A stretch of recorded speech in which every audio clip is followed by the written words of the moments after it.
हीर वारिस शाह के कुछ अशार पेश करने जा रहा हूँ। रांझा अपनी हीर को कहता है, जो कुछ विच रज़ा दे लिख छड्डा,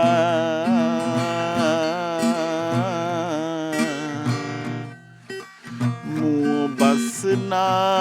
आखिए पीड़िए नी,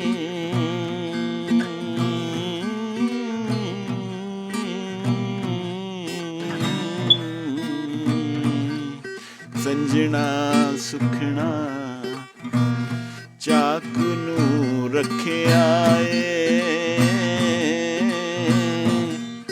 मथे पूरीए चंद्रिए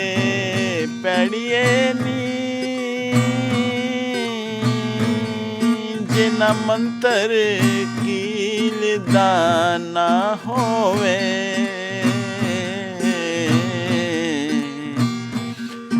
एवें सुतरे नाग नू ना छेड़िए नी, एक यार दे ना तो फदा होए,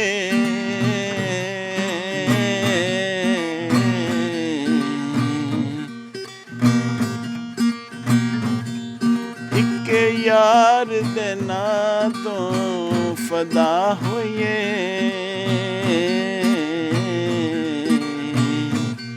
मोरा दे के इक्के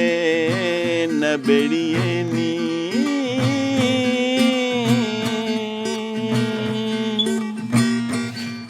दगा देवना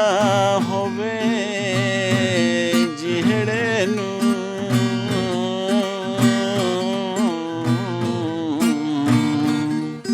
पहले रोज ही चाक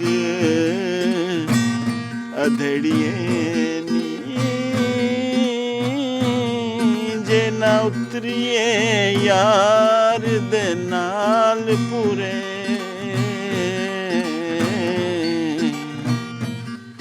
एडे पिटने ना सहेड़िए नी,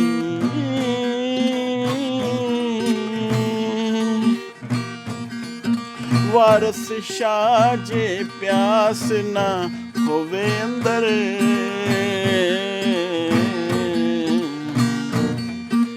शीशे शरबतां दे नहीं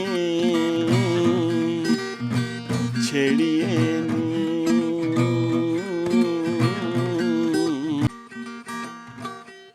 अब हीर जवाब देती है उसके,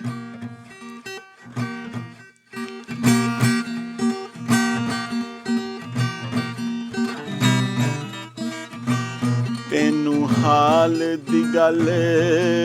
मैं लिख घल्ला,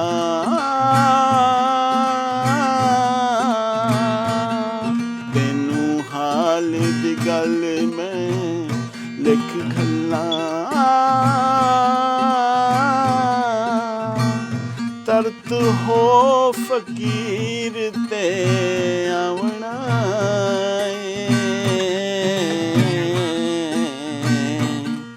किसे जोगी दा जाके बने चेला,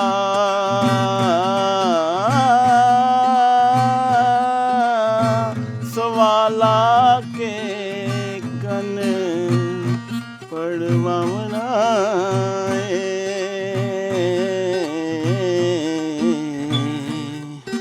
सब जात सफात बर्बाद करके, सब जात सफात बर्बाद करके, ते ठीक तैसीस मनवावना,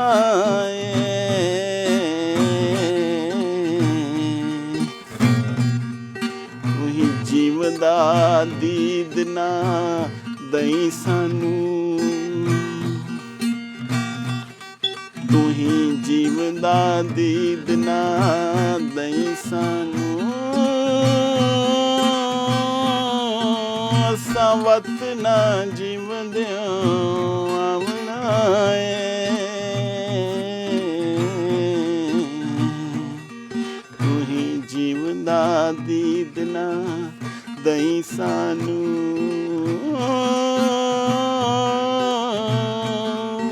ਅਸਾਂ ਵਤ ਨਾ ਜੀਵਦਿਆਂ